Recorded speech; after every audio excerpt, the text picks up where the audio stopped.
Okay, let's dive in. It's quite something when you see a figure known worldwide for one huge cause, climate change, obviously, step directly into, well, a completely different and incredibly complex geopolitical arena. We're talking about Greta Thunberg and her joining that humanitarian aid mission that was heading towards Gaza. So, our goal here in this deep dive is to use the sources we have. There's a key paper looking at climate activism and humanitarian crises through Thunberg's mission, plus some related references, and really try to understand the different layers, the political, the social, environmental, and how these sources talk about empathy and global activism, which, can get complicated. Exactly. It's about using this specific event, Thunberg's involvement, as a lens the paper uses to look at the bigger picture, how these major global issues, climate, conflict, humanitarian crises, how they intersect. Yeah. And, how activists try to navigate that intersection. It's a really interesting case study presented in the source. Right, a case study.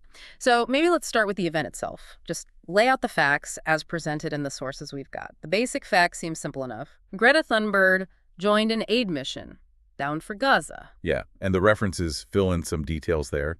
We know the mission was organized by a group called the Freedom Flotilla Coalition, and Thunberg herself, she was on a specific ship, the Madeleine. Okay, the Madeleine. And what actually happened with that ship's journey, according to the references? Well, the outcome, as noted in the references, was that the boat, Right. the Madeleine, carrying Thunberg, others, and the aid, it didn't reach Gaza. It was diverted. Diverted. To Israel. The references state it was diverted to Israel. And wasn't there a specific claim Thunberg made about how that happened? Yes, that's mentioned too. One reference includes her claim, her words, that she was kidnapped in international waters, kidnapped by Israeli forces. That specific claim is definitely part of the information in the sources. Okay, so that's the sequence of events, more or less, based on what we have. But this paper you mentioned uses this incident to make a broader argument about activism today, right? What's the core idea there? Yeah, the paper really digs into this. It argues Thunberg joining this mission isn't just, an isolated thing. It sees it as highlighting a trend, a growing recognition within activism, maybe, that environmental justice and humanitarian issues aren't really separate buckets. They're fundamentally linked. That's the source's core argument. And does the source explain why it sees them as linked? What's the connection? Oh, absolutely. The paper talks about climate change acting as they use the term threat multiplier. Threat multiplier, okay. Yeah. So it doesn't necessarily create the problems, the vulnerabilities, but it makes them significantly worse. Okay. Especially in places already struggling with conflict or instability. And do the sources give specific examples for Gaza itself? How does that play out there? They do. The paper points to existing environmental challenges right there in Gaza. Things like serious water contamination issues, problems with waste management. And it argues these issues, which are bad enough on their own, are made much, much harder to deal with because of the ongoing conflict. The conflict basically intensifies the environmental crisis. I see. So the paper draws a direct line from Thunberg being on that boat, the Madeleine, to this whole idea of interconnectedness. That's exactly how the source frames it, yes. Her presence there, according to the paper, serves to highlight this urgent need for activism to take a more holistic view, a view that sees the climate crisis and humanitarian crises, like in Gaza, not as separate tracks, but as deeply intertwined. Her being there was, in the source's interpretation, a statement about that connection.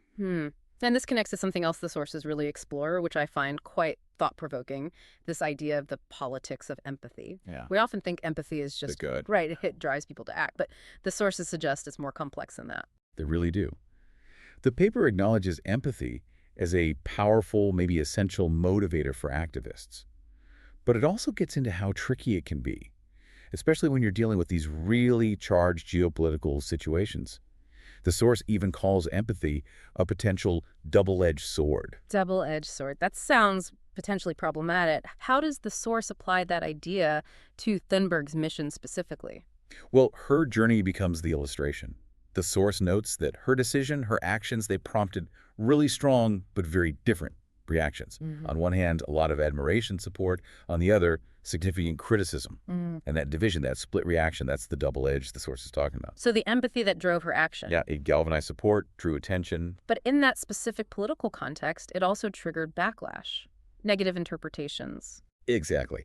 The source points out that while her involvement definitely brought global attention to the humanitarian situation, you can see that as the good edge, maybe. It was also seen by some, and the sources report this perception, as being politically biased, or perhaps naive, or even, some argued, counterproductive to actually resolving the conflict.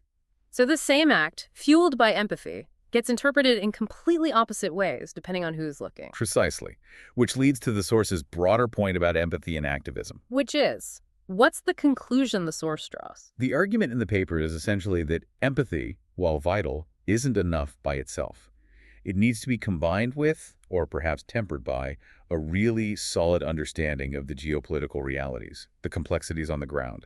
Without that deep context, the source suggests actions driven purely by empathy, no matter how well-intentioned, might run into major problems or be easily misinterpreted. So it positions Thunberg's whole experience here as a kind of real-world lesson, a case study for other activists navigating these tricky situations. That's exactly how the source frames it. Thunberg's mission becomes a way to examine how activists try to operate in that difficult space. Balancing that powerful human pull of empathy against the incredibly complex, often harsh political realities when you're advocating for justice, especially in conflict zones. Okay. Stepping back for a moment, the sources also remind us that this type of action, flotillas, trying to break blockades, isn't entirely new. There's a history here. Right, that's an important piece of context the sources bring in. It adds this historical dimension, noting that attempts like the one Thunberg joined, the sea missions challenging blockades, they have precedence. Does the source mention any specific examples? It does. The paper specifically brings up earlier efforts to break the Israeli blockade. It cites the Mavi Marmara flotilla back in 2010 as a key precedent. The Mavi Marmara. And what does the source say about the outcome of that one? Well, the source is quite direct. It states that those earlier incidents, including the Mavi Marmara, ended tragically, with significant loss of life. Okay. So what's the takeaway from that history, according to the source? Why bring it up?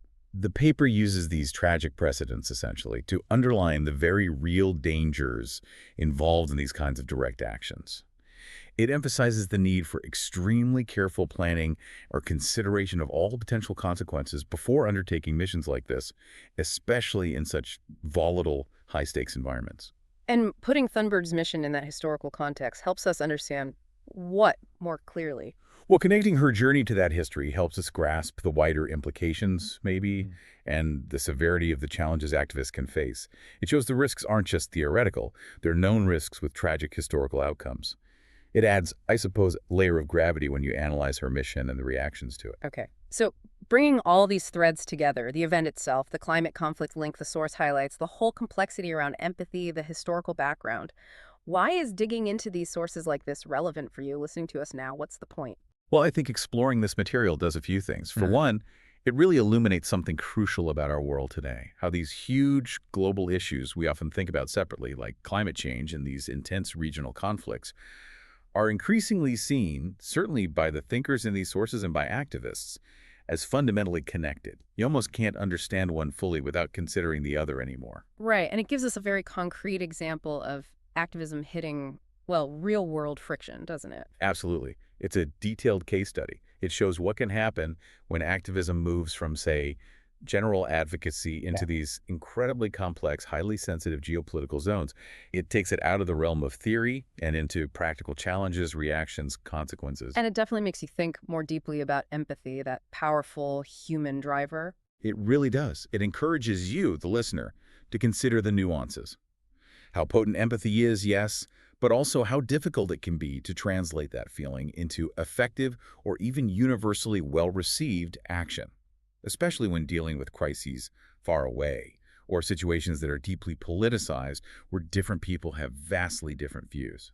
And finally, it kind of demonstrates the value of looking at sources like this paper, right? The references. It gives us that, what did the paper call it? A multidisciplinary lens. Exactly, a multidisciplinary lens. It lets us see this one event, not just as a news headline, but through multiple layers, political, social, environmental, even the emotional layer of empathy, all interacting at the same time. That layered understanding, that seems key. It really is. So thinking about the conclusion of the source material, is there a final kind of forward-looking thought it leaves us with, something based on this whole analysis? Yes, the paper does sort of point towards the future. It suggests that looking at Thunberg's mission through this particular lens, thinking about the intersection of issues, thinking about the complex role of empathy, it actually offers some valuable insights into where activism itself might be headed, the future of activism, perhaps. So it hints at how movements might need to evolve or adapt. That seems to be the implication. And it really reinforces the crucial role.